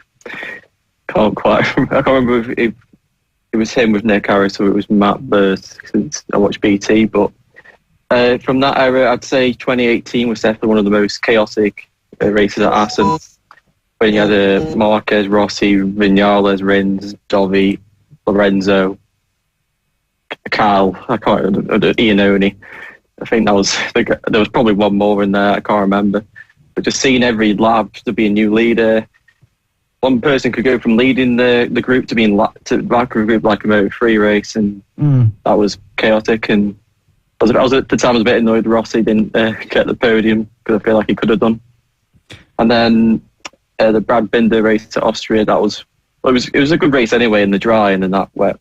Those last 5 laps were probably the most chaotic thing, when you had Rossi looking for a podium. Luca could have got a podium. Lecuona could have got a podium. And out of nowhere, you see Pecco and Martin all firing out of turn 6, whilst the rest of them were crawling around at 40 mile an hour. And then Binder, with no temperature in his brakes, still winning the race. It was one of the craziest things. Excellent recall, that, Jack, to be honest. I mean, I vaguely remember 2018. I mean, we were doing this show in 2018. It was me and Kiko. I have no idea what the hell we were talking about. Mostly rubbish, as usual. But, yeah. I don't even remember what we did at Fab racing at Lid last week, to be honest. That's how bad my memory's got, the older I get, but that's just me. Anyway. Yeah, anyway, so time is getting away from us because we've been talking to Steve. Luke, other standout performances in MotoGP at the previous race? It's already been mentioned a little bit, but Pecco's result of 5th place was definitely stand out for him. He'd had an awful start to the season, 15th in a crash. So a 5th place is what he needs to try and build his confidence back up and go on further throughout the year. But I don't think America is very good for the Ducatis, so I don't imagine he'll do too well there. But he might do, since I've said he won't do well. Who knows? With the way my I think you're trying to cover all bases, aren't you? You can't have it. You can't have it always. Both ways. Whatever I say will happen doesn't happen. So well, just say the opposite of what you actually think. Exactly. That's what I'm trying. Or don't. Or whichever. We'll see. I had a message as well from again former host of the Superbike show, Liam Hodgins, from 2019. He reminded me that I made an astonishing prediction about the America's Grand Prix. What the hell was that? Apparently Marquez was on like a big run of like however many wins he was on, and he was definitely going to win that race going into it. And I said, no, he's not. Something will happen. He won't win it. He'll crash or something will happen. And he did. And Liam's not got over the fact I was right about that. I was spot on. Alex Rins got his first ever race win, I think. It's Rossi battle, which is amazing, but bad for Rossi fans. Yeah. I think I do remember, Rossi was it 2019 when he was almost on the podium at that race? He was second. He was second. He was battling for the win. He just couldn't attack Rins at the end because he'd ran wide. He tried to overtake Rins at turn 12, ran wide. Then he outbraked himself at turn 11 the next lap, and that cost him in the last lap, because in the last lap he was catching him up really quickly, but he ran out of time. Unfortunately for Rossi. It was a sad day for Rossi fans, that was. Yeah. Okay. What else in terms of MotoGP? You know what we haven't actually talked about, Luke? World Superbikes much. Well, I mean, we mentioned the wild cards and stuff, but it's World Superbikes round one. Yeah, that crept up on us. Well, Aragon, sadly, maybe. But it's happening. Oh, it's happening. Go on, tell us more then. Well, I mean, the testing that we've seen from Aragon in the last couple of days, it looks like we're on for a good year with Ray, obviously Kawasaki still top rack with Yamaha still, and Bautista back on the Ducati, all covering the top three. So I'm imagining that it will be a battle between those three for the championship this year. And I couldn't call it at the moment. I'd love to see Top Rack defend his title, but I'd also love to see Bautista win it after his 2019 disappointment. And then there's Jonathan Ray, who is a history maker in World Superbike, and you can't rule him out. Yeah, but he's getting on a bit though, isn't he? He can't be legendary. But he topped the test forever. So, yeah, it's just a test though, isn't it? He's the lap times I was watching a couple of the tests, and he was putting in good consistent pace as well, so his race runs look good. I wouldn't be surprised if Johnny Ray back with a 65 plate can go out there and win it. Okay, Dawn, World Superbikes for you. How much are you going to follow it this year? In terms of sort of priorities, is it like an also championship? Is it just something to keep an eye on? Yeah, it runs along sort of BSB. I do like to watch World, but I don't think time's over for Jonathan Ray yet. He'll give it all he can against Topak and Bautista. Definitely, I just think it's going to be them three though, and perhaps Locatelli sort of part of the podiums. Well, not Scott Redding or anything. Or... I know that's what they say. What are you laughing for? It could be. I mean, Redding could get a win or something. You might, something might happen. It might be rain, or everyone might fall off or something. Yeah. Yeah, no, I think Scott can win races in the wet on the BMW. I think it is going to be really difficult in the dry, but Donington. He'll do it at Donington. Yeah, but he has a history of putting the wrong tyres on as well, though, because he can't make his mind up between if you put the wrong tyres on enough, eventually you're going to find the right ones. It has worked out for him. It has worked out for him where he has gone the opposite to everyone else's tyre decision. It has worked out a few times for him, but a few times. So I think it was Donington last year, he got it horrifically wrong, didn't he? Yeah. So, vaguely remember something like that. Jack, World Superbikes this year. I know your attention is all MotoGP esports, and rightly so, because you're doing brilliantly on that at the moment. But have you got space in your heart for World Superbikes this year? Yeah, I always have. Very good. And I think Aragon, it'll be the Johnny. Well, he said that about Paul Mal last year, and it wasn't. But I think we'll have Jonathan Rea sort of dominance, because Aragon is probably top bracket. Yamaha's the weakest circuit, so Jonathan has to win. Bautista might be the worry because of how fast he's going to be down that back straight, like it was in 2019. But over the season, it's going to be those three. You'll have, a bit like last year, you'll have Rinaldi, Lowe's, and Locatelli being the support, and they can possibly get wins if for some reason those other three have inconsistencies. Scott, I feel like it's only for a dry win, he's going to have to do it somewhere where the BM is just working brilliantly, or he can just make that much of a difference to. Oh dear, someone's making a right old racket. What's going on there? I don't know. Sounds like some sort of interference.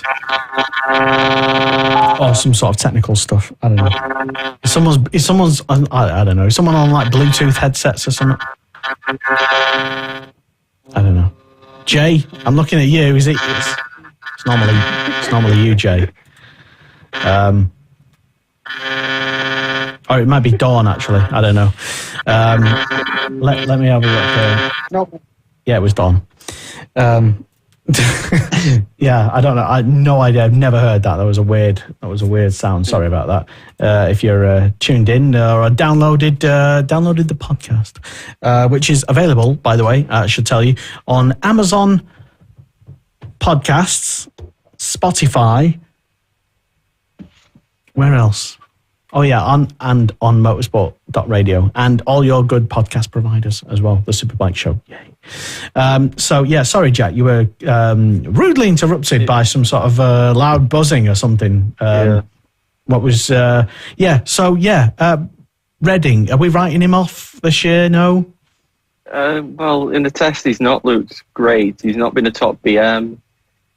I mean, it could just be him just trying to just do what Rossi does, never be top, find the setup, and he'll be there in round one, which could definitely be the case. But I just feel like it's going to have to be a wet race for the win, like it was for Van der Mark last season. I mean, Tom's managed to get a podium at Donington, but I feel I was just more, it's Donington, and Tom is the master at Donington, and he can pick on any bike, he'll probably pull a podium out the bag. Interesting. So, I hope he can bring the podiums and wins. I can't see a championship challenge, not in the first year anyway. But you never know. BM might pull out something out of the bag. Well, I'm going to claim it that I was first to say that Scott will win at Donington. So you heard it here first. So just saying. I said it first officially. World Superbikes. Who else is looking pretty? I don't know. I mean, Gerloff is looking very good. The young American. He's looking for GRT Yamaha. I have hopes high for him. He sort of fell off a little bit last season, but hopefully. Okay. So you will be the Gerloff correspondent from now on, then, Luke. I guess. That'll be, today's announcement came out this morning. Leon Haslam wildcarding this year for, what was it, four rounds? I think it was that, off memory. I don't have the press release in front of me. Was that a bit of a surprise? Because I think in many people's eyes, Luke, a lot of people thought, well, that's it. He's done. He's walked away. He's in BSB. He's towards the end of his career-ish now, given his age and stuff. So surely, he's not going to go back. It was either or, but seemingly not. Yeah, I'd heard things when he hadn't got a ride with Lee Hardy that he was going to be with Paddocks, Kawasaki potentially full time, but obviously that wasn't the case, and he's in BSB. But Leon's done it before when he was a bit younger, couple of years back. I can't remember what year exactly, maybe 2018. That he did a couple of wildcards and worlds and did all right at Donington. So again, it's a track that you'd be thinking he'll go well at. But the Paddocks team, they're not exactly. That's another team Tom was linked with as well when he wasn't with Paul Bird. But it's not exactly a top Honda team when you look at their rider was for nearly 5 seconds off the pace at Aragon. So we'll see really, but hopefully Leon can pull something out of the bag. But I think his main focus will be BSB this year. BSB, yes, sure. Did, I don't know, Jack, for you, that announcement today, Leon Haslam, were you expecting it? Was it totally out of the blue? And why would he get back in? I mean, surely he should just concentrate on winning BSB and not just have like one eye on doing like a handful of rounds in Worlds. Yeah, I saw rumours that he was going to do that. So it hasn't surprised me because he did it in 2016, 2017, and 2017 he got a podium at Donington. It was one of the weird races where the Ducatis were nowhere, and I think Jonathan had the weird tyre crash. And so I think if on the right bike, because I'm not sure how competitive that bike actually is, but this season, but he can possibly pull a result out the bag if at Donington. He knows that place really well. So I think it'll be telling for him whether his career will end at BSB or he has a chance to go back to World. So I guess we'll see. But I hope he can pull a result out the bag. Interesting one, Jay.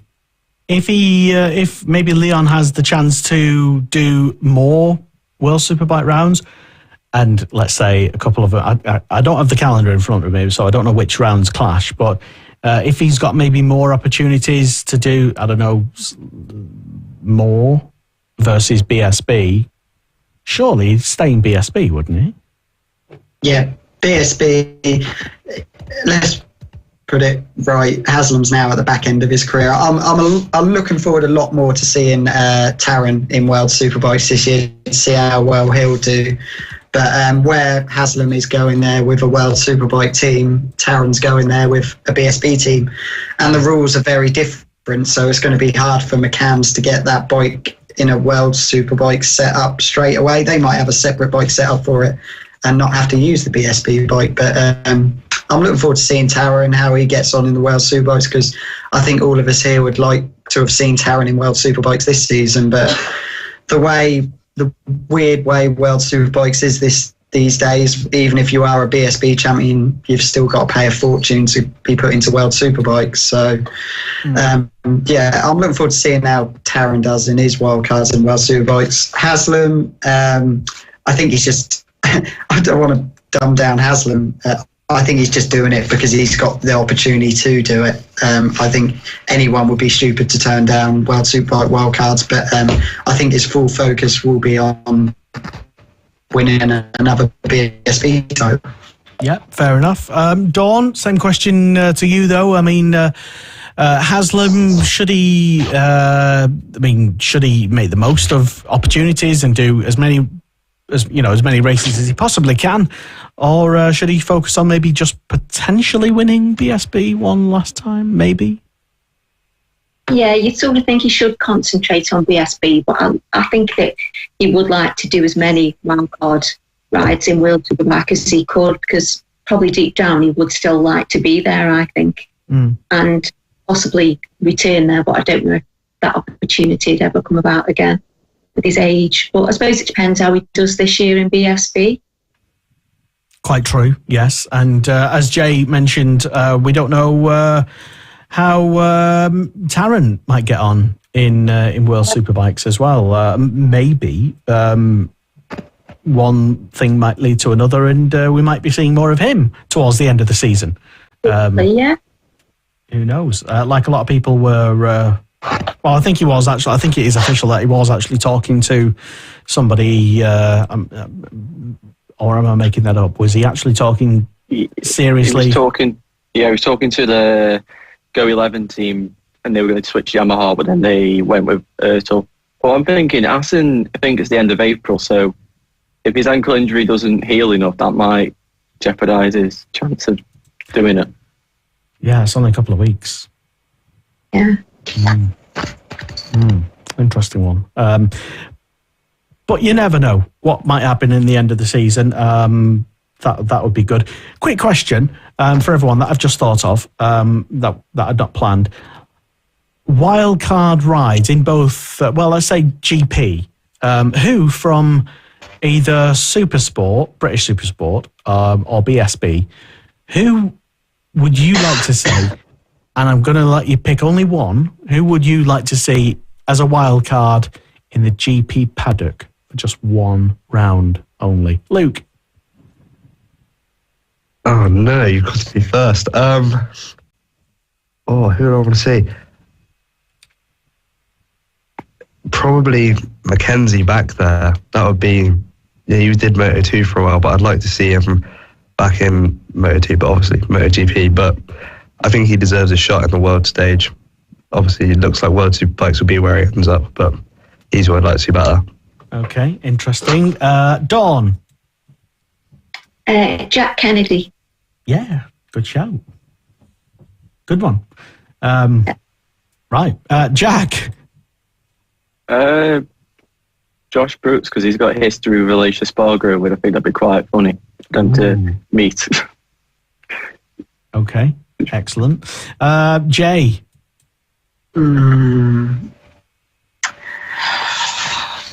Are we talking BSB to MotoGP, are we? Is this what we're saying?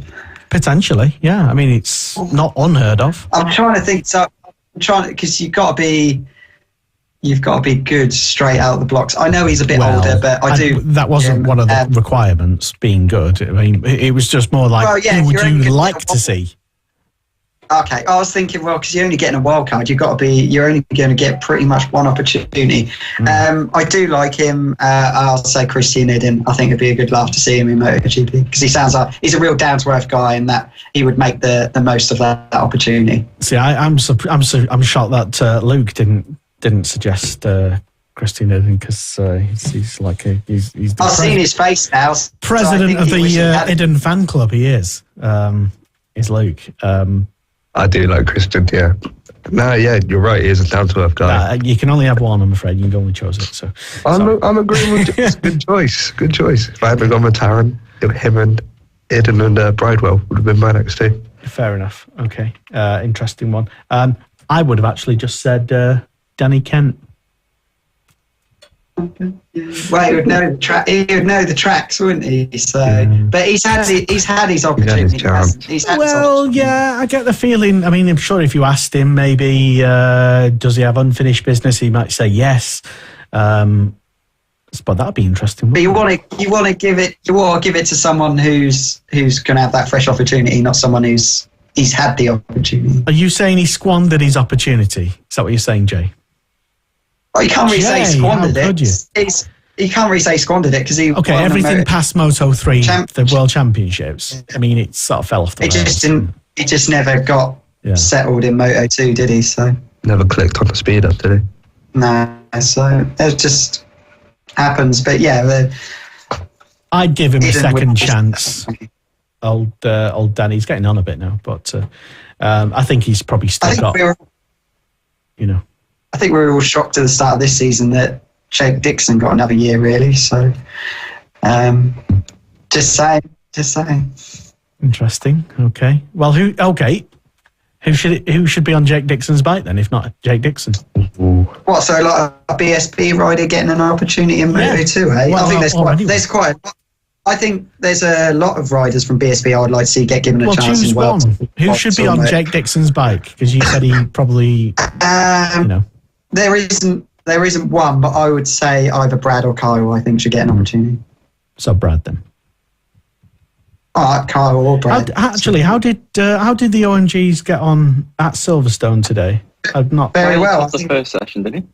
Right. Yeah, and Brad finished second. Overall, I'm just going to have a look at TSL while you do that. Talk amongst yourselves. Kyle was about 5th and Brad was 2nd. Yeah. So That was a very Yamaha track, and Kyle did got his only 2 BSB wins there a couple of years ago. Mm-hmm. Okay. Dawn, is Jay talking rubbish? Does it? He obviously, clearly, he's talented enough to be on that Moto2 bike. But if you listen to Jay, he'd have him replaced. What do you say? I think he deserves this year to see what he can do. Yeah. Yeah. And if, let's just say, we gave Jay any sort of credibility to his point, and I forgot Rory as well. He should have been given a Moto3 and a Moto2 chance after Red Bull rookies, but that's another story. But Rory should be on a Moto2. That's going to be one of those folk things from years to come, where everyone's like 70 years old and you're like, oh, we got totally robbed back then. He's ruined his career. But he was never quite the same afterwards. He's super talented, just by the fact, like even today, he's showing at Silverstone that, he's quick. It still might happen for Rory. At the end of the day, Jake had a really good season in BSB and he got that Moto2 break. So hopefully either Rory, Brad or Kyle will get that break as well. So yeah, you never know. Combined session times from the day on test day 3, Silverstone National. Rory Skinner, as was already previously said here on the show earlier, fastest of the day by 0.06 of a second. Brad Ray in second, Dan Linfoot in third. That was a surprise. Tommy Bridewell, Kyle Ryde, Josh Owens. I don't know why I said it like that, because obviously he's quick enough to be there. Danny Buchan, 7th. Leon Haslam, Ryan Vickers, Josh Brooks. No Storm Stacey. He was down in 15th at the end of test day 3. I'm calling it. I'm looking all the way down at the bottom. Michael Dunlop was out today. He did 3. So yeah, did all 3 sessions. Sam Cox. That was. Okay, yeah, fair enough. So I'm just looking, I'm just finding out now because I've been busy all day. So anyway. Luke, what are we talking about next? I mean, I'm looking at the times as well. Okay. That's what I'm just looking at who I'm surprised of, who's sort of lower than I thought would have been or higher than I thought would have been. Go on then. You say what I just edited myself from saying. Who's... Linfoot's the surprise, being up in third. I don't think anyone would have thought that he would have been so high straight out of the blocks in testing, but obviously the race will be different. But it might not be. With Lee Jackson being down in 22nd, I didn't expect to see him down there. He's one that I would say a showdown place is. There's definitely a high chance that he can get one and fight for one this season. Yeah. Okay.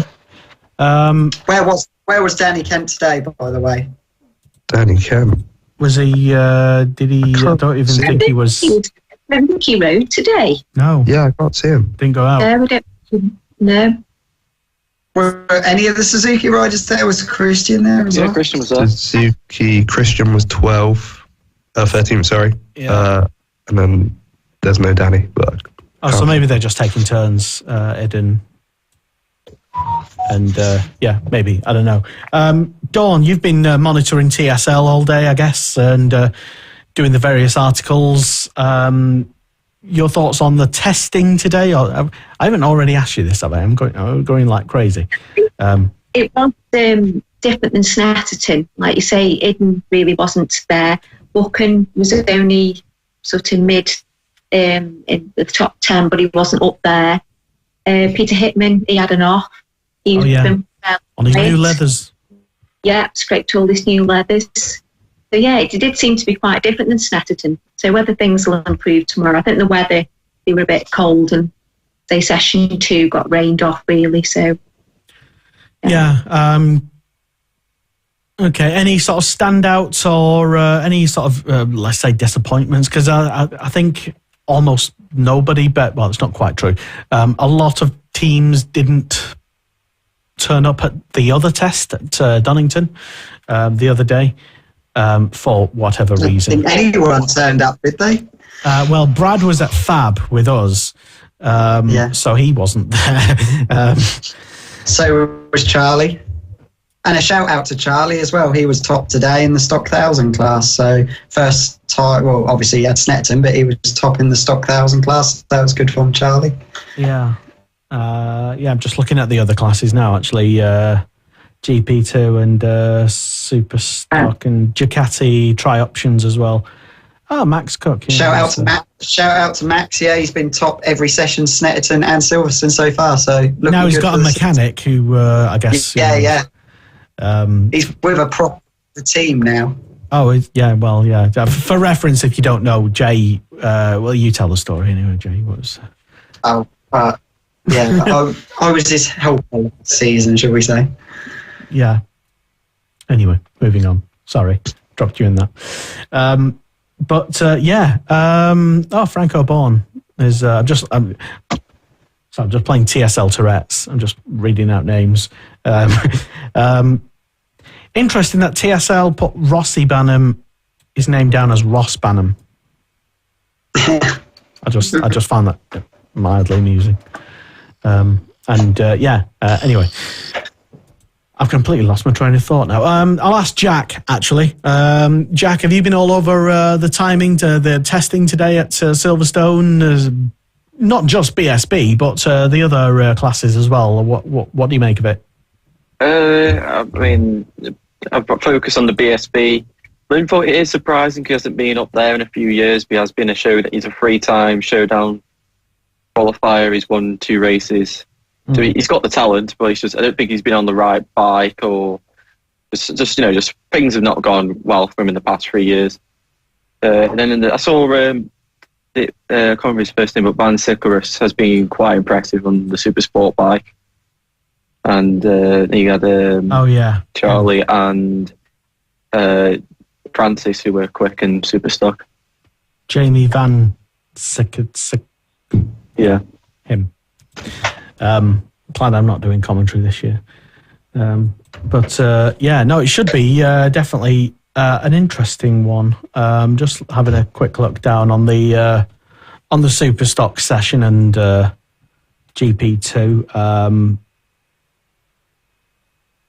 I'm literally just looking. Sorry, it's not. It doesn't make for entertaining listening, but Brad Peary, not only 19th quickest. Jack Kennedy. That's a guy I'd like. That's a guy I'd like to see go Moto2 just for his interviews at MotoGP. That would be brilliant, wouldn't it? Yes. Interviews. Yeah, I think we all love Brad Peary, don't we? Get Brad Peary to Moto2. That'd be brilliant. Exactly. Anyway, yes. So, Luke, we haven't quite run out of subjects to talk about, have we? Dear God. I don't know, have we? No, because we're going to talk about Moto3 and Moto2 in Americas. Okay. I'm going to heavily rely on your knowledge of how things have been going there. So, let's talk about the Brits then.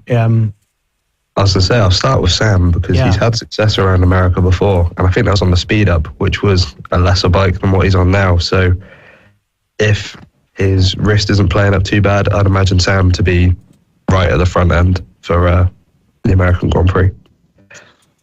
But then there's Dixon, who, I don't know, you can't really comment with Dixon. It's like what Jay said. He could either finish or he won't finish. He'll do the opposite of what you say he's going to do. Probably. Exactly. If I say he's going to win... He's going to have a massive high side then. Oh, no. Oh, God. I mean, Sam's going to as well. I'm sure that won't be taken out of context in a clip. But yeah, no. I mean, other than saying, we wish the Brits well, there's not much else that because we don't want to. It's too hard to say, though, isn't it, though, Jay? It's too hard to predict. Like I said, Sam's gone really well in America, so he'll be hoping for a good result if his wrist does hold up. But we've got 2 Americans in Moto2 now, so I think Cameron Beauvais came 4th last year, I think. So this year, obviously, he's had a year in the class now, so he might be looking for a win this time at his home GP. So would Joe Roberts as well. And I think there's another American there now. I forgot his name. So them three will be hoping to, all them three will be hoping to do well. And I think MotoGP will be hoping them to do well, because I think MotoGP are desperate to get an American back in the Premier class. So I think they're hoping to get good results. But I think we're desperate for an English person to be back in the MotoGP class as well. We gave Jake Dixon his opportunities last year, and he didn't go too well, did it? Let it go, Jay. Let it go. I do like Jake, and I wish him all the best. But yeah, he's had his opportunities now. A couple of hopefully it goes. Yeah, if he pulls out some good results, wins a championship maybe, then you'll be singing his praises. I mean, you'll be like his number one fan then, won't you? No, I want him to do well. I want English people to do well, just like you want John McPhee to do well. I do. I really do. Talking about John McPhee, actually, how's he getting on? Is he back this week? I was going to say, does anyone know? Is he going to? No, I don't think he. Nothing's been said. So I presume he's coming back in Portimao. Yeah, Michael Lavitt seemed very against John being back. So it will be right if John did sit this one out, even though he is very good around America as well. Last year was leading before all the red flag confusion. So we'll see. Dawn, John McPhee, your thoughts?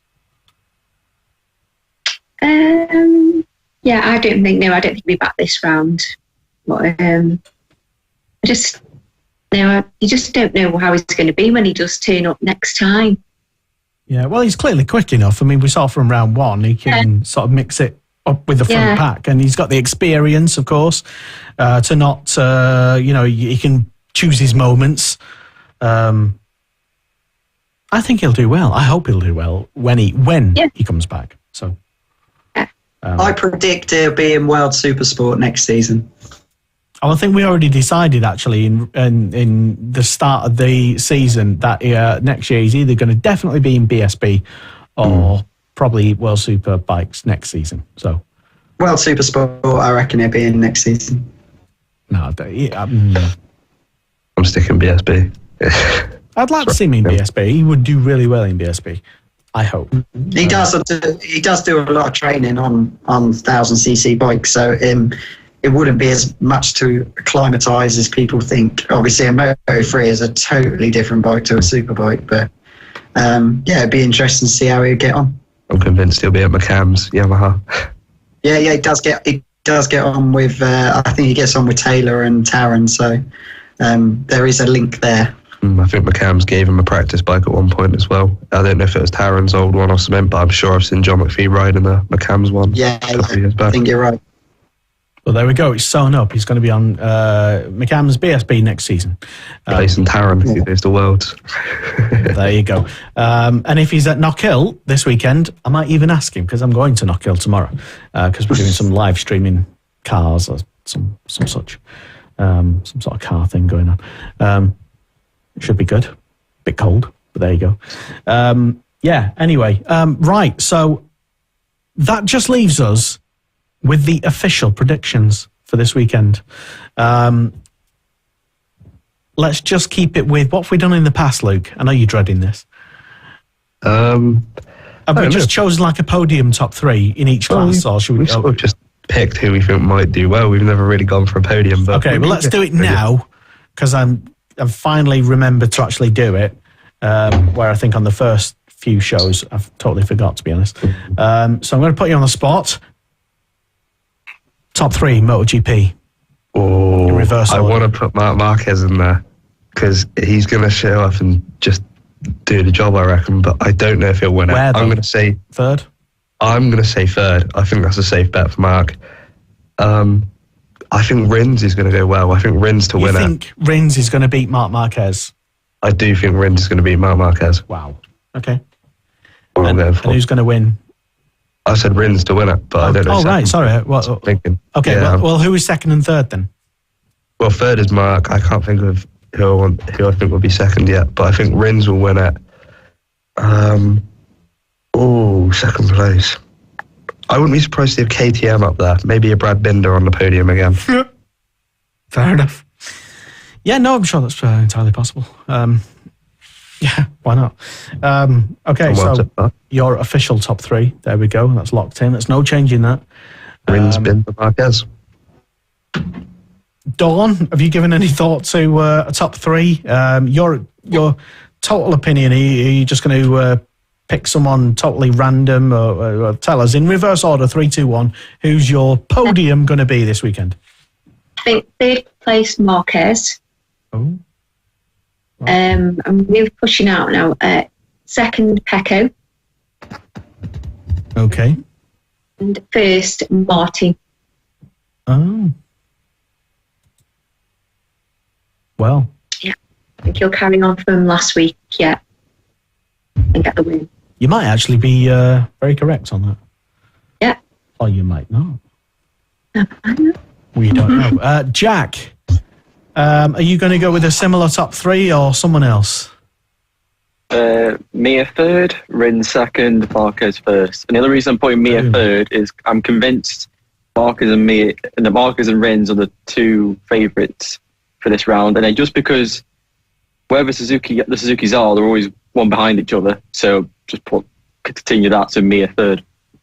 You've thought about this, haven't you? Yeah. Okay. So it'll be wrong. We'll see. We will see. And Jay.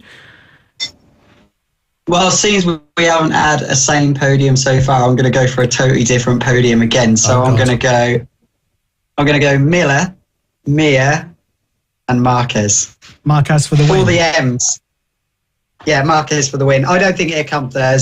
If he's looked like he's going to come third, he'll crash. So it's either win or bin with Mark in it, especially now with all these points he's got to catch up. So he won't come third. He'll crash if he's in third. You know what?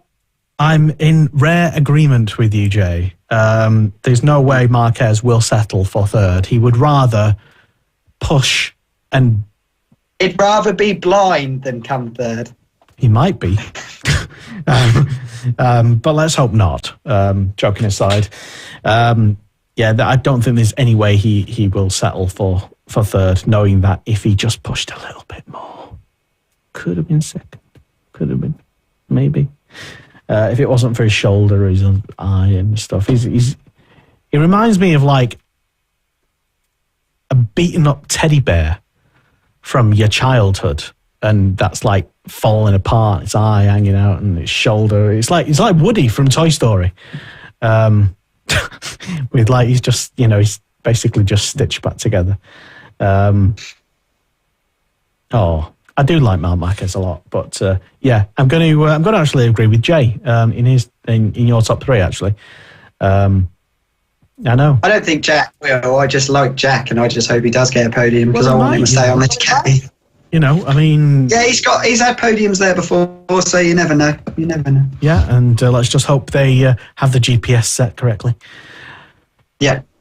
Don't start going the wrong way around the track or something. Yeah, anyway, that and MotoGP technology we'll leave for another thing. Tell us, Jay, because I was going to play a little bit of your Benidorm stuff, but I didn't, obviously. Tell us about your... I have to leave all the swear words out.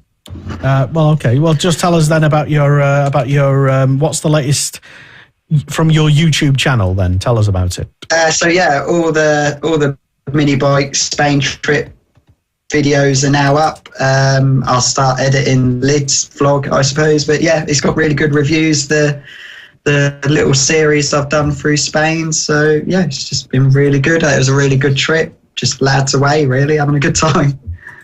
Yeah, you were actually doing some racing as well.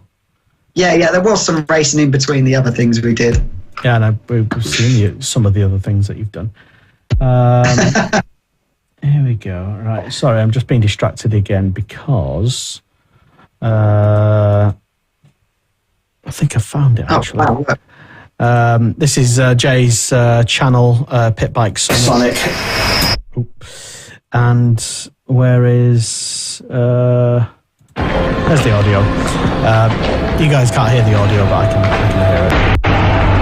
Basically, to talk you through it, it's just Jay walking around. Where exactly? In Spain? It's just outside Benidorm. It's a place called Finistrat. It's a lovely track we race or practice at when it's a bit too cold over here in the winter to be doing any track ride. But saying that, it wasn't that great in Spain this year. We had quite a few days of rain. But yeah, it's just an organised mini trip that we do every year. So yeah, it lands up getting a bit messy, and that's not on the tracks. A little bit Take messy. whatever you from that on from that. And I particularly like the start of this video because it's coming up. Hola, chicos. Hola, chicos. There you go. Hola, chicos. Yeah. All right, in Spanish apparently that's what it is, unless Google Translate was telling me something different. Still repping the Motorsport Media patches. That's good to see. But yeah, always there for you, Esther. yeah. Anyway, so yeah, Pit Bike. Get over there. Press. Things down. There we go. That's why I should never do things on the ad hoc thing. 'Cause I make mistakes with the audio. Yeah, Pit Bike Sonic on YouTube. And Jack, your esports, MotoGP esport career, for those who haven't been following it, tell us, I know we asked you at the start of the show, but it's been a long show. Tell us what happened most recently and what that means for you going forward. Yeah, so it was announced on last Wednesday. It was going to be Jack Miller at a wet to Masterio Hondo. I went into it open-minded because it's wet, anything can happen. Fortunately, the first 3 days I was stuck on the same lap time. Everyone else around me was improving. By Saturday night, if you ranked everyone together, I was outside the top 40.